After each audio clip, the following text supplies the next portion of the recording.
Welcome, listeners, to www.ironradio.org, the website and podcast for all things strength sports and sports nutrition. With your hosts, Lonnie Lowry. Remember, Phil is like a gnarled old oak tree held together with scar tissue and bone spurs. Rob Fortney. And I'm telling you, the pain that I would suffer was beyond excruciating. And Phil Stevens. Do it, Rob. You'll kill all those nerves. Thanks for listening. Welcome, Iron Radio listeners. This is Lonnie Lowry. I'm an exercise physiologist, and I'm a licensed nutritionist, and I'm a former competitive bodybuilder.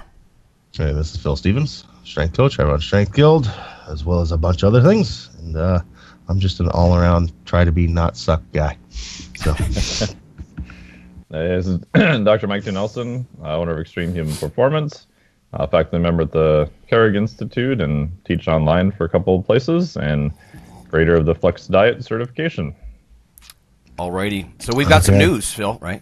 yeah, we can't go and do the show without at least mentioning that Charles Poliquin passed away. So we just want to give a shout-out to all his followers, his friends, his family, and things like that. Apparently, I looked on his social media, he had just finished a seminar like the day before.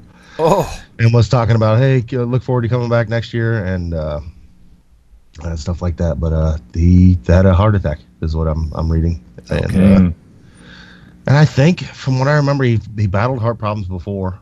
Yeah, he's had some surgeries and a bunch of stuff happened. Yeah, so, but just all of a sudden, I mean, you never know. So, Right. Yep. Yeah, I took a look at his website after I heard the news. I didn't know what the cause of death was, because, I mean, he looked very fit, but of course, you get into your mid and late 50s and, a lifetime in the strength world, depending on your, choices, you never know what the real reason is. But for people who don't know, and you guys know more about him probably than I do, but I remember he wrote for T Nation a lot. He shaped a lot of opinions.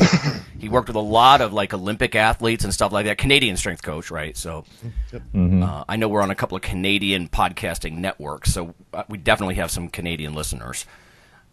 So maybe they're feeling that a little bit more than we are even. But Yeah, and I'd seen him speak and met him a bunch of times, and I mean, I personally chose later not to financially support him, and that's just my own personal choice. But I mean, no one wants to see anything bad, happen to anybody. And I mean, there's no question that he had a just massive influence on everything strength and conditioning. I mean, I remember getting his first book, The Poliquin Principles, back in the probably mid to late 90s, and I was like, oh my God, there's something more than 3x10. Yeah. This is crazy. Because everything I had read was all the standard, bodybuilding type stuff and all the isolation work. And, here's this crazy guy talking about, 10x3 and all these different ways of doing stuff, and 5x5, which later I found Bill Starr. And yeah, so that was, and I read all of his early stuff at T Nation and Muscle Media 2000 at the time. And yeah, that was the first time I think I was really open to anything beyond sort of just the bodybuilding magazines and just even research. So yeah. He brought up the whole German volume training thing for a while too, didn't he? Oh yeah, 10 sets of 10. Yeah, that's horrible. Oh my God. I tried doing that a few times, almost died. Yeah, I think I might have only done that a few times my entire life. Spread across the decades. It's just crazy. Mm-hmm. I remember him being a proponent of traditional bodybuilding, body part splits and stuff like that. And to your point, Mike, I had a student just this week.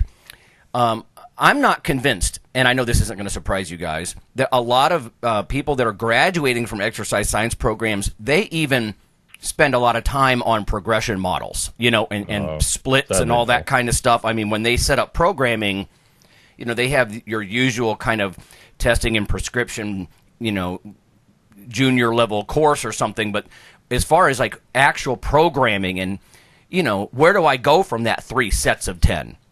Kind of thing. Once I master it, a lot of them, I don't think they know.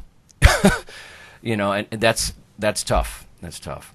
So yeah, and that's the biggest question I even get from clients now that I have, and a lot of them are trainers even, is, well, why did you do this or why did you do that? I'm like, well, you need some type of progression model to follow. Because if you're not applying more overload, especially left to your own devices, it's super easy just to get caught in, I don't know, I just worked hard and I don't know, I worked hard again tomorrow. Right. Now, don't get me wrong. I mean, the young man I'm thinking about, he's like, well, there's no one right way, and that's true. I mean, but it's not. That's so open ended. It's like, well, okay, but I like Phil. I'm sure when you look at people, you're like, all right, let's take it easy with you. Because of your age or your goals or whatever it is. Maybe we just move into an upper lower split, or maybe you do a push pull, or maybe you forget the body part stuff altogether and you just do it movement based, which I'm guessing you do a lot of that. Yeah. And so. Yeah, and you know what? I mean, I think a lot of them do understand the overload principle, that you either add intensity or volume or duration of some kind. But yeah, when the rubber hits the road, just not a lot of experience with that, and yeah, it seemed to me like that's one of the things that Poliquin used to talk about, but I don't. I'm kind of trying to remember this stuff, so. Okay. Yeah. Yep. Let's see. Let's go to a mail here. I have a piece of mail from a listener before we get into some of the science news. This is from Forrest. He says, I have some questions for the show. As marijuana seems to be gaining acceptance around the world, and he says it becomes legal across Canada next month. I did not know that. Yeah. Interesting. Is that recreational, I wonder, or just for medical use? I don't know. I think it's both, if I'm understanding correctly. Wow. So okay. Yeah, they're still debating a little bit. Last I heard, and from some friends I have up there, about how it's going to be regulated. But yeah, everything looks like it'll be approved there. And a rumor I heard is that CBD will be more legally approved in the U.S., hopefully within a couple months. It's still technically for sale in most states, but it's always been kind of on the FDA's list of like, it may go away anytime soon, but yeah. Yeah. Well, I'm actually a proponent. I think for treating things like anxiety and depression, I actually know some people that you guys also know in the strength community who they've had some tragedies involving heavily prescription, antidepressants and stuff like that. And if they could have if their loved one simply had access to, smoke a little weed here and there in a purposeful way, they probably could have avoided some tragedy, that kind of stuff. Yeah. So it's just, in fact, even Neil deGrasse Tyson on the reboot of the Cosmos series, he talks about sort of the history of this. I guess Robert Hooke, Hooke's Law, he was around during the times of Newton and Halley and all that. I mean, even he, I believe, was one of the ones, or at least people in that cohort, were starting to say, hey, there's this plant overseas, and it doesn't seem to be particularly dangerous. So I mean, anyway, I don't want to poo-poo it, but our listener just says, I'm curious about your thoughts and its use during training. Does it really drop testosterone levels? I recall hearing this in the past. He says, and then, of course, there's CBD oil, which seems to be pushed by some as a remedy for everything from back pain to sleeping disorders to general anxiety. I'd love to hear your thoughts. Thanks for everything you do. Forrest. I pulled one paper, and Mike, I'm betting you know more about this than I do, but last year there was a paper in the Journal of Strength Conditioning Research, and it really attempted to answer your question. This is by Lissano and colleagues. Performance and health-related characteristics of male athletes using marijuana. So this is chronic use, and it's sort of an observational, right, cross-sectional. They didn't feed anybody marijuana or, administer marijuana and then see what happens. They just look at users versus non-users. Here's their results. The statistical analysis revealed no difference between the groups for age, body mass, BMI, body fatness, a couple of pulmonary function tests, VO2 max, anaerobic power output, testosterone or cortisol concentrations in their blood. So it didn't look like it had a big impact. Now, that's a little contrary to what I had understood. I had earlier understood that you might end up with more aromatase activity, maybe a little more conversion of testosterone into estrogen. But again, it's always debatable how much that's going to affect your actual T levels. It says, although not statistically significant, marijuana users showed a trend to fatigue to a greater percentage in absolute power output compared to non-users in the Wingate, right? So the bike sprint test. So it was a p-value of 0.08, and you stats people out there know that that's still pretty likely, right? But it's not traditionally accepted as reliable info as far as reliably going to suppress this power output. It says there was also, as I'm just going to sum this up, results also suggest use in physically active males may not have significant effects on performance. Again, other than that, trend toward reduced power output in the bike sprint. But it does say that may be linked to elevated concentrations of C-reactive protein. So that's a inflammatory marker, of course, and people will look at that for, cardiac risk, general, all over inflammation. So 2 potential mild negatives in this one, but no effect on testosterone, it looks like, or cortisol. Mike, do you know anything about marijuana and androgens or? Yeah, there's some interesting stuff. I actually just got pinged by a magazine literally yesterday, so that was their question that I'm in the process of doing some more research on that. But there's one study from Andrology 2017, marijuana use in serum testosterone concentrations among U.S. males. First author is Thistle. And the short version of that is they said that there was no difference in serum testosterone between users versus people who had never used before. Mm-hmm. It's an open access study. People can read it. It's kind of tricky, as you said, because you're only kind of looking into the past to say, okay, you people use, you people don't, what's kind of going on, what's the difference? Hopefully going forward, if, becomes more legal, especially at a federal level, provide a lot of the funding, then you can use maybe randomized controlled trials and more tightly regulated, controlled things like that.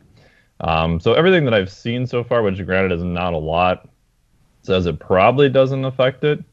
But again, it's what type and dose and duration and all those things. So like most things, yeah, maybe it could. But the other part too is just measuring testosterone is that it's very variable in response to all sorts of stuff. We know that even training too much can drive testosterone down. Sleep's a big impactor. You've talked about Lonnie, fat, everything else. So any study looking at testosterone, I always kind of take a little bit of grain of sand and look at, what were the methods and how often did they measure it and things of that nature. I'm almost surprised they didn't see some difference in like cortisol or certain stress markers, because I would think in practical application, you wouldn't be doing this just multiple times a week, just regularly, just recreational if you were in hard training. But for something like the relaxation side, or trying to alleviate stress, I would think that's where lifters might be interested in something like that.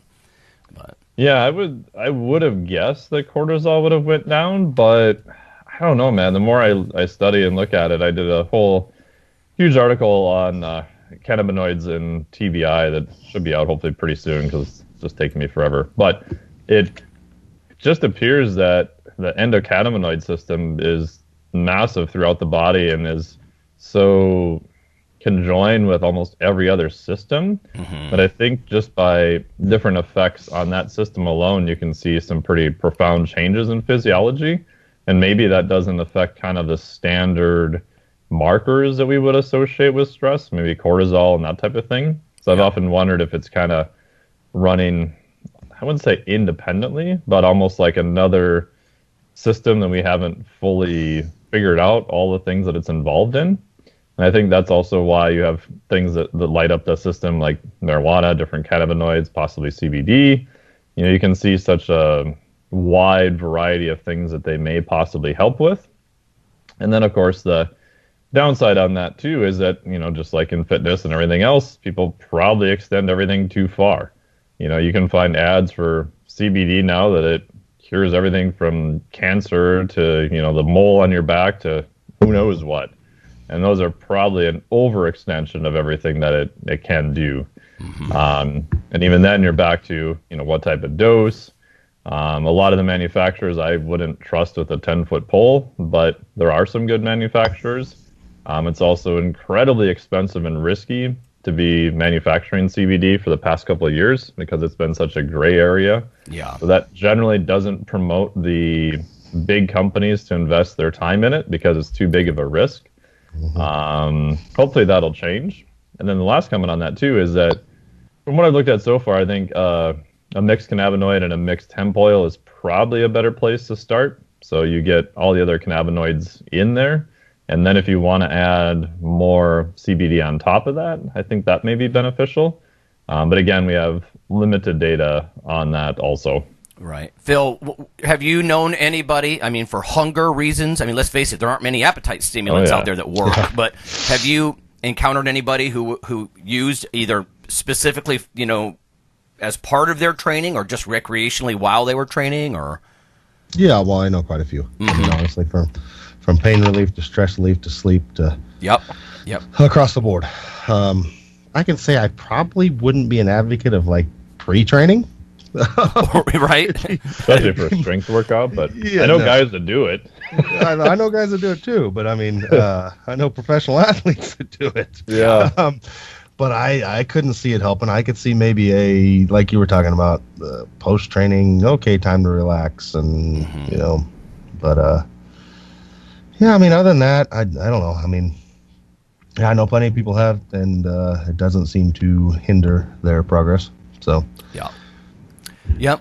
I would think, yeah, if anything, what's exciting to me the most, you know, as a nutritionist is the potential for, you know, for appetite stimulation and that kind of stuff, Yeah. you know, so, because, yeah, that's one of the hardest things. We all know things like anabolic steroids, part of the reason they work is they make you hungrier, you know, over time, and you eat more, and you just become a bigger person, and, you know, so, yeah, it'd be interesting to see how this pans out in the next, you know, 5 or 10 years. yeah, I mean, my one warning would be, due to the recent rise in availability, to it becoming legal in many places, Yeah.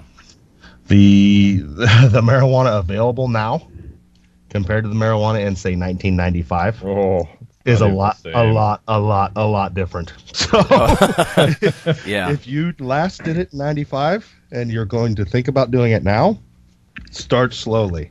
What I would suggest. Okay, yeah.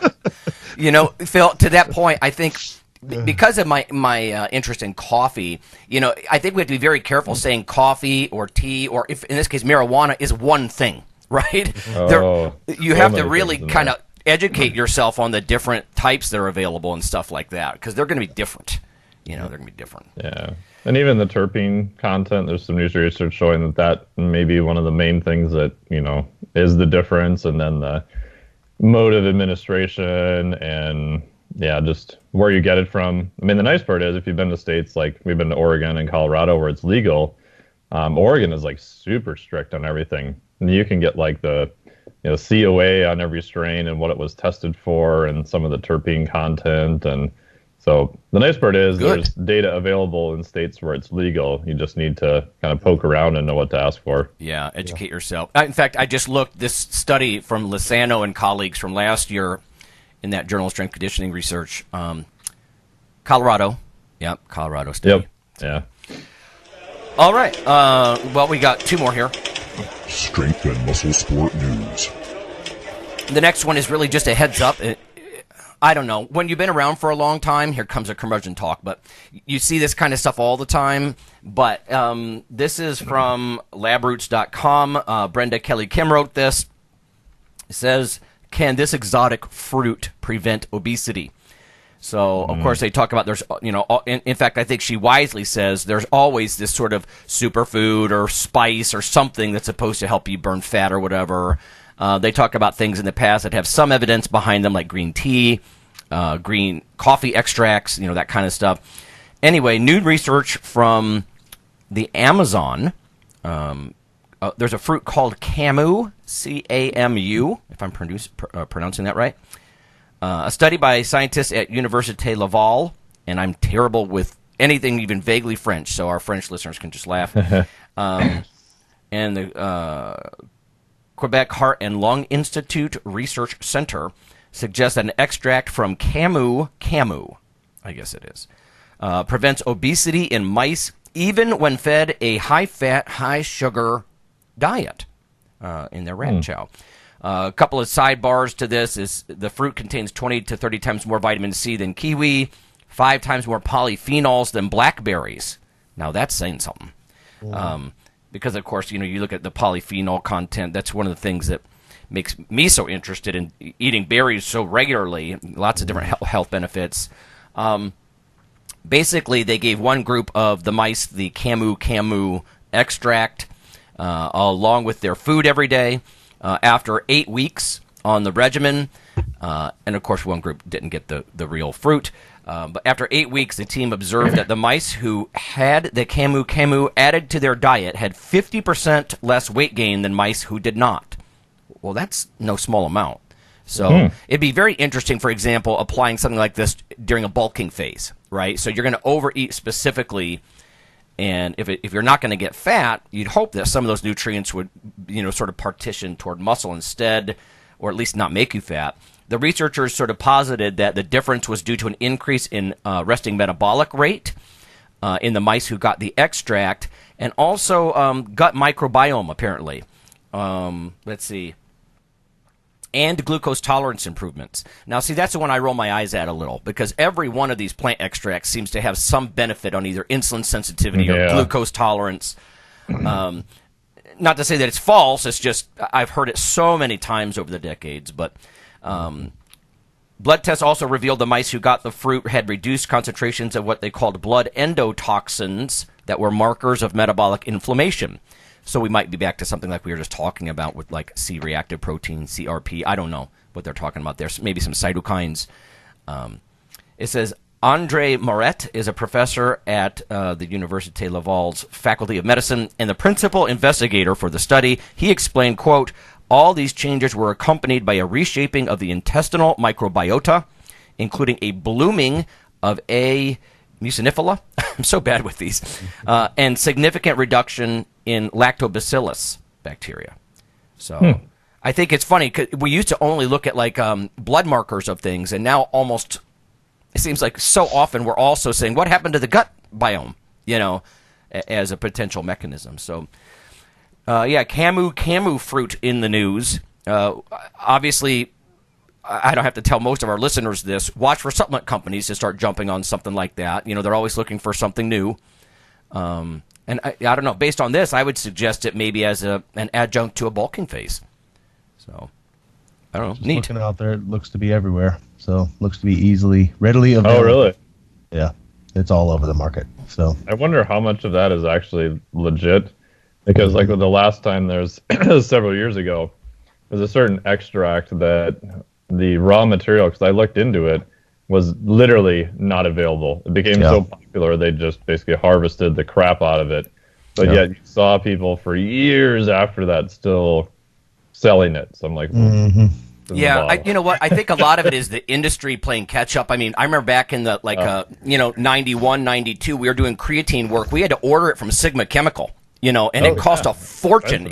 And now, of course, it's cheap and so pervasive because the industry tooled up to manufacture it, grow it. Synthetic too. Yep. Okay, one more before we go to break, and I was remiss in explaining this at the beginning of the show.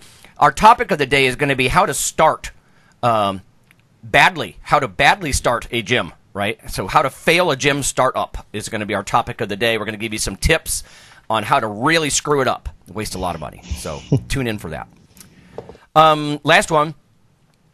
This has really been a theme lately, it feels like, in the literature.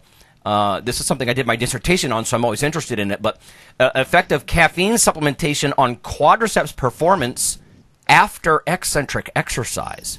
So they're using caffeine specifically to overcome that loss of muscle strength and power that you get when you're really sore, right? And so depending if you're trained or untrained, in my dissertation we actually saw about a 15% reduction in isometric strength, force output, when you were really sore, and we really rocked people with downhill running. But I've also done squat and bench protocols with multiple sets, many reps. You're talking about like between 40 and 70 reps sometimes of negatives, and that'll really wreck you. But anyway, this is also a Journal of Strength Conditioning Research. Literally, well, it's not even October yet, so this comes out next month. So it's very new. This is by Green and colleagues. It says limited research has examined caffeine's effects after basically, muscle microtrauma, soreness, DOMS, whatever you'd like to call that. They got 8 men and women, so N of 16 total. They were physically active, and that's important, right? Because if you take a noob and you do a serious muscle soreness study, they're going to call 911 on you. he hurt me, But they were 24 years old. I just did a quick calculation. Body mass index on average was 25. Now you might think, well, that's, for those of you who are familiar, of course, BMI that's weight for height. In the low 20s is usually considered healthy, but if you're a lifter, you're probably between 25 and 30, and the really biggest lifters start pushing, 28, 29, even go over 30, and for the Gen Pop, that's considered quote-unquote obese, right? But again, now I thought, well, they're medium-sized, but then you got to remember, it's half women. So the dudes might have been kind of big here, if that makes any sense, right? Because the smaller body weight females would pull down the average. One leg was assessed under uninjured and injured conditions, and they mean muscle soreness. They did 100 eccentric quadriceps contractions. Oh my. Now, the different ways to do this, sometimes you just do 4-count negatives, focus on the lowering phase.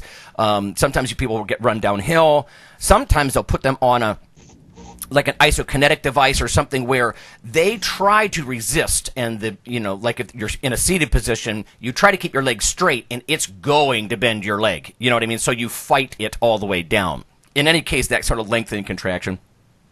100 is higher than I often see. Anyway, and one leg was assessed under both, the eccentric and non-eccentric contraction conditions after 6 mg per kg of caffeine. So that's a good pretty dose. Yeah, not playing games with that. Not scary high unless you're a big dude. 6 mg per kg would be frightening in somebody who weighs over 250. But in any case, and then the other leg under both conditions, right? So the one that wasn't rocked with negatives. Again, the non-sore leg got both tested under placebo and caffeine, it looks like. Anyway, compared with the placebo, caffeine increased peak isokinetic torque 6.8% in the uninjured leg and 9.4% in the quote-unquote injured leg, the sore leg. So that's like 35, 38% enhancement of the sore leg over the unsore leg, if you will. They looked at fatigue index, a bunch of other things. Overall, though, they weren't impressed. The fatigue index, everyone is just, you take your peak performance and then with repeated effort, you're going to fatigue. So in this case, they went down about 13.9%, it says, in fatigue, and that didn't differ very much, with the caffeine or not. Anyway, the results of this study suggest caffeine possesses a similar ergogenic effect on isokinetic torque, and I found that odd because, it is literally 38% better, in the sore leg. But, statistically they say similar with isokinetic torque, and then had no effect on isometric torque, so that's like just fixed, unmoving, squeezing. No effect on perception of soreness, and that surprises me a little bit too because caffeine is analgesic, but again, timing would be an issue. And then also no effect on degree of relative fatigue. So this is a study from Alabama, it looks like, and Texas, some researchers. So interesting stuff. They suggest it probably doesn't help any better with a sore muscle than it does with a non-sore muscle. Although, again, you're talking about still better. Yeah, peak isokinetic torque was, in fact, like I said, boosted 9.4% in the soreness, and only 6.8 in the non-sore. So quantitatively, it looks better. It just didn't pan out statistically. Yeah, that might be at a relatively low end too, which is very common for those studies. Mm-hmm. It's hard to get a bunch of people and have them do a bunch of stuff. Right. Yeah. I love contralateral limb models though, where they test one leg versus the other, because then it interesting. takes genetics out of the confounding mess. Yeah, and you can get by with lower numbers then too. Oh, totally. Yeah. See, that's spoken like a researcher, right? Recruitment benefit. I get 2 for 1. Yep. Right.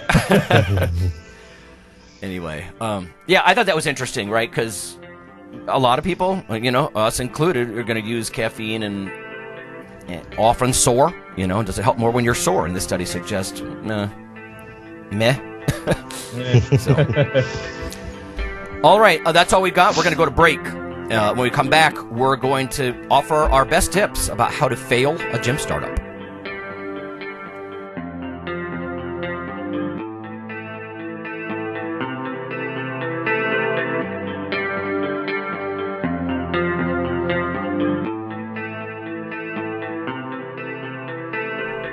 Hey listeners, this is Dr. Lonnie Lowry. If you've ever had anyone critique you on your protein intake as part of your weightlifting lifestyle, oh, you poor meathead, all that extra protein is going to rot your kidneys or weaken your bones or dehydrate you or give you gout or who knows what. There is a book available. You could simply Google CRC Press and Lowry. And what I've done is reach out to experts all over the world and create a book, a single compendium that you can hold up and say, this is why I consume extra protein. This can be very valuable when you're being quote-unquote educated by various professionals on the topic. There's an enormous amount of literature in this book on the safety, the effectiveness, how protein works in cells, the history of protein and weight trainers, much more. So again, please check out CRC Press and Protein and Lowry. You can just Google that. And I do, full disclosure, I do make a small single-digit royalty on the book. But that's not why I did it. I did it so we can all have something, our particular population, to both defend what we do and to inform our nutrition and our eating. Thanks.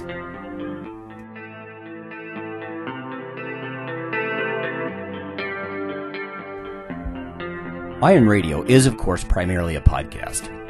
But over the years, there have been technical glitches calling for backup streaming and listeners who wanted the convenience of other sources of audio content.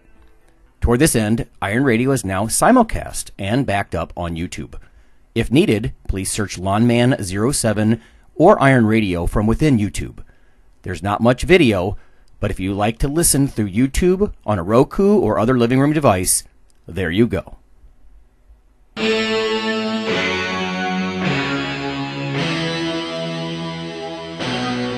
Like your weekly fix of Iron Radio? In addition to being a popular institute on iTunes, we are also on email. Simply go to www.ironradio.org and sign up for the voluntary email. You'll get a once per week email, no more. That's little more than the show notes and a link to the audio. So go for it.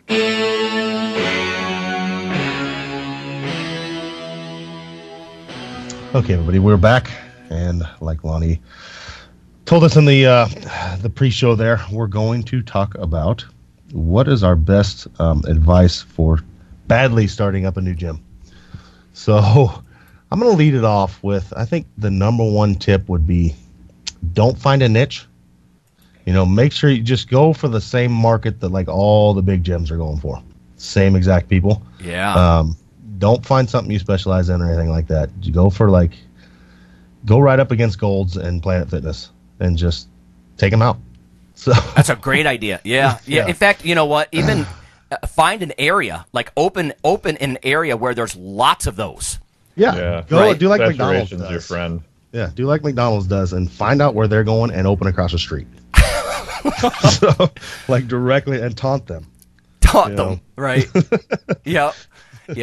If I had a tip, I think it would be open a large plaza front gym right from the get-go, right? Yeah. You find yourself a nice, fancy, several $1,000s a month rent. Don't worry about having no clients, right? It's going to be cool. And just, it's exciting. Let's do it. Let's open that plaza front. And just spend a lot of money on equipment, in that gym. right? That was going to be my number. That was almost my number one, but my number two was that. Like, you got to spend at least 6 figures on equipment. Oh, Yeah, well done. like that. Well done. Really, Brand new. really overextend on brand new equipment and mirrors. Right. And just come out of the gates. It's real. That's what makes the gym. It's not the coaches and what you're doing inside of it that makes a gym successful. It's Right. the equipment. It's definitely the equipment. Yeah. Especially the highest end treadmill you can find, and just Yeah. line the walls with them. Yeah. Oh yeah, multiple, yeah, stuff like cardio. Yeah, just line Yep. up the $20,000 treadmills. That's what you want. That's definitely what you want. Yeah. Lots of hip AB and AD adduction machines too. Yeah, exactly. Like, don't waste your money on lots of power racks. No need any of those stinking racks. Yeah, or platforms or any of that kind of stuff. Yeah. I saw this treadmill once at a place, and that's the ones you need. It literally looked like a tank. I mean, the treads on it were like 4 feet tall, and it had a power cage around it, and you could strap the person into it, Oh my. and they wow. could run. And it had to be high dollar. Those are the ones you need. Yeah. Um, More hardcore, the better. yeah. So Yeah, that's cool. You know what? I think given recent market trends, you definitely want to exclude women, right? You don't want women in your gym. Keep them out. They're just going to ruin the atmosphere, I think, right? So this is where I'm afraid to continue with the parody because women are going to rip my head off. But yeah, I would definitely just go for guys. That kind of stuff. What else you got? Mike, what about you? I mean, what if we wanted to start, I don't want to pigeonhole you into online or distance, coaching and that kind of stuff, because that's not a gym. But what kind of advice would you have to fail an online coaching startup? Do you have anything for us? Oh, yeah. I mean, the biggest one is, just assume that it's just super easy. You don't do anything. You just send them all the same. If you're training women competitors for physique, just send them the same template that's been around with, 10 to 12 sets of 10 to 12 reps of just lower body stuff. Their nutrition is just, tilapia and broccoli to thin their skin out, and you send the same program to everyone. And hell, don't even change the name on it. Just put name and leave it blank and send it to them, and then don't put an email address on there so they can't write back and bitch at you. Yeah, you're done. yeah, and if they fail and bitch, if they fail and bitch, you openly blame them. Oh, of course. They're just not hardcore enough. They're not following the program. right. How dare you Publicly, question me? right? Publicly blame Oh, them. yeah. Yes. Yeah, you go to Instagram with that stuff. Instagram. Look at this loser. Get drugged down into petty like squabbles and stuff, right? Yeah. Yeah. And don't maintain any kind of level of professionalism. Yeah, you get down in there and you just argue with them, on forums or Instagram. I love For it. God's sakes, don't have them do any type of assessment. Then you may have to write a different program, so you don't want to know any of that shit. Oh, Just totally. Yeah, same program. templates, right? Roll out the templates. I love what Same you were saying. template for everyone. Yep. Yeah. Like, here's your get ripped template. It's your comment about what do you say, tilapia and broccoli for thin skin. I love it. I Totally. used to see that all the time. Like 4 years ago, I don't know how many female competitors I had, and I only worked with a handful of them ever. Oh my God, they would. For a while, I literally thought, I don't know where it came from, but 3 of them within a 2-month period sent me the exact same program. Really? I'm like, this is insane. And I'm Wow. not blaming them. Well But done. I'm just like, oh my God, someone is doing this as a business. That's the way you do it. That's the way you do it right there. Yeah. What about marketing tips? I think I would suggest you go spend, like, if you really want to open a gym and you're just dead set on making it fail, right? Because that's what we're handling for you here this morning. Spend a ton of money on marketing. Avoid word of mouth. You don't need that. You don't need that kind of stuff. Avoid social media. You work at a marketing firm and you spend several $1,000s out of the gate. I would suggest instead of starting small. Groupons and sales every week. There it is. All the time. It's always sales. There it is. So- Yeah. And make sure it's all brand. They only have to know your name. Don't do any direct marketing at all. Just, you're like the next Pepsi, Coke, Kleenex. You're trying to, change the game and make sure they remember your name. Yeah. I might also add, this is going to be my bias, but don't worry about educating yourself first. go get yourself a nice, if you want to be the expert, right? Just, if you have got abs, you already win, right? So you'll just show pictures of your abs. You don't apprentice under anyone. Don't worry about networking and that kind of stuff. You just keep showing those abs. That's going to set you apart. That's going to totally set you apart from the masses because, look, you've got abs, Yeah. So don't spend any money on education. Nothing's ever changed in the last 10 years, so just don't worry about it. Absolutely. Easy way now, really, is there's like 743 powerlifting federations. Find the smallest one, the newest. Find a meet and go become the new world record holder. There you go. So you can put that on your resume. You'll be the world state. What you actually lifted, though. Just say you're the record holder. Don't put your lifts on there. No, don't put your lifts on there. Just put like world record holder in the WPRPSC Federation, and then you can say you're a world record state, all that record holder, and elite professional powerlifter in that organization. So yeah, I have another bias too. Make sure you give very prescriptive nutrition advice, right? Don't worry about scope of practice. It's really ideal in this scenario, right? To give a lot of nutrition advice, do a lot of go beyond functional movement screens, do soft tissue work, right? You can you do it all. Now you are the damn expert, so you stand up and you know it all, right? Yeah. Screw referrals. You do it all. You're the man. Yep. You don't want to ever let a client away. Yeah, you never want to let a client go to somebody else, no matter what they do. If they have an abscess, you're taking care of it. Right. Absolutely. That's on you. Absolutely. Just use the raw end of that plate that's been sitting in the corner with a little rust on it that's nice and sharp. That'll do the trick. Yep. An abscess. It's so dramatic. No, I know. And you know what? This is terrible because, I'm trying to give the pep talk at the beginning. Like, let's be as flat and realistic as we can and not laugh. And here's me. You guys are making me laugh my ass off. Totally. Right. Yeah. Here's me thinking about, nutritional problems, but abscess, medical issues. Might as well just cover all of it. Right. Just handle all of it. I love it. Yeah, and make sure you have no medical training either. First aid, just throw a Band-Aid on it; they'll be good. You don't need any other training to know what you're doing. Yeah, no emergency plan or liability. No. Forget it. You're an expert, right? You're an expert. Forget liability insurance and that kind of stuff, right? Nobody's going to sue you.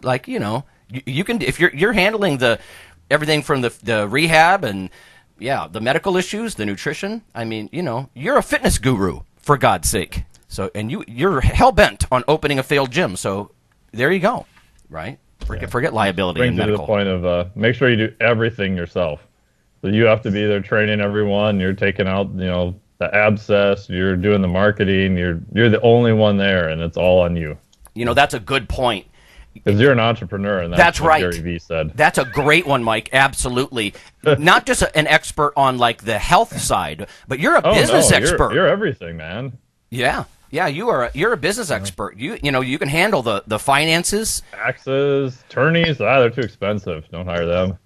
Here's one that I saw work exceptionally well here recently. Don't have set hours. Go in when you want to, and your clients need to conform to you. Gold. So, Gold. Don't have regular hours. It's just like, we're going in at noon today, noon to 2. So you guys all need to come in then. So next week I'm going to be here at midnight. And just randomly announce them the day of. Yeah, like day of. Yeah. Oh, irregular short hours. Yeah, I saw that happen with a coffee shop recently. Definitely, they must have really wanted to fail that location, right? Because they had some very odd hours. I'd go over there all tired. It was time for coffee, just like it might be in this case time to lift. And the door's closed, no warning. Lights are off. Yeah, that's going to definitely be a huge bonus in this scenario. Yeah, and make sure that you never clean anything, like the older and rustier, and you walk in and you should almost look at something and get Hep B. That's the place to be at. Hep B. Yeah, hygiene. Screw that. That's soft. Yeah. Yeah. Yeah, totally. Sadly, I've been in a few places like that where I'm glad I've been vaccinated. You got on your nitrile gloves, to grab the weights. Well, I think those are some good tips. Am I missing anything, you guys? If optimal tips for failing a startup. Well, we did forget one important facet to a very successful failed gym. Like a giant juice bar. Oh, yeah. Okay. That has 6 people working it at all times. Yeah, staff it. Staff the hell out of it. And, Yep. So, and they just offer everything. You can get kuma fruit extract in your shake. Yeah, spare no expense, right? Spare no expense. Yeah. Yeah. Make sure the smoothies are $30 to $40 each. Yes. Yep. Yeah. Yeah. Well, I mean, you're going to go big, shit, man. Yeah.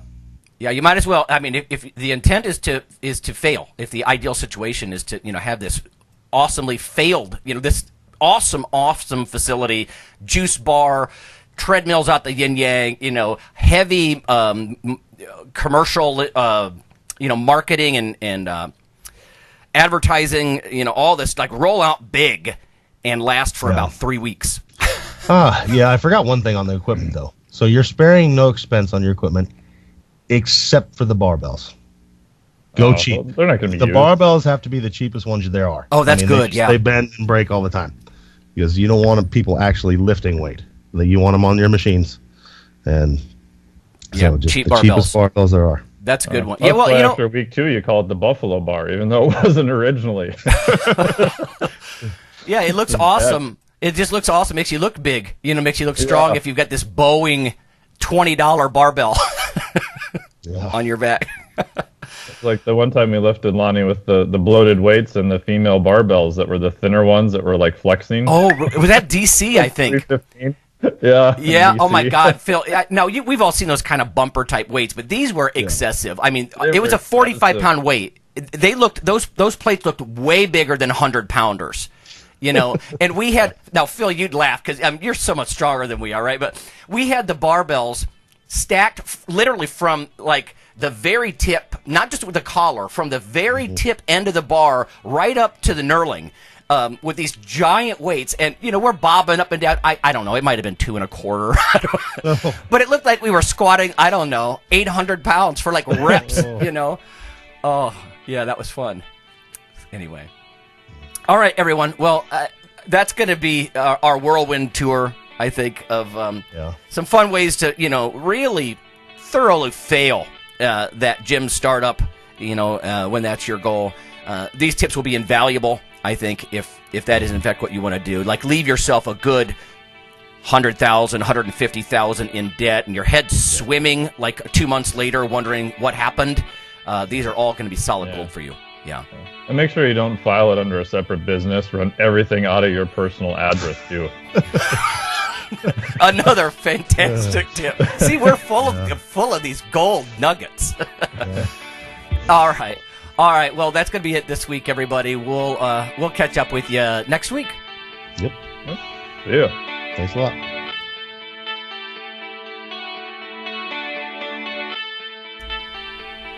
Hey, listeners, have you seen the store at IronRadio.org? There are 3 halls in the store. One for Phil, one for Fortress, and one for myself, Dr. Lowry, and they're thematic. So you can go into our Halls of Iron store and choose based on your goal. If you need something to learn or read or something nutritional, you can look in my store, Lonnie's store. If you want something about injury prevention or competition, then take a look at Phil's Hall of Iron. And if you want something about motivation or daily training, Fortress's Hall has what you're looking for. There are some fun, heroic descriptors as you browse through the stores. We try to make it a little more fun than the average boring online store. And whether you're a novice lifter or someone more experienced, you can take heart that you're not wasting your time. The things that we put in each Hall of Iron are actually based on our own recommendations. Protein powders that we know to be good, knee sleeves, wraps of some kind, things that Fortress uses in his own training. The stuff you see, is good. This way you don't waste time. So check out the Iron Radio store at ironradio.org and let us know what you think on the forums, and certainly you can request products and we will screen them before they go in. So Thanks for listening.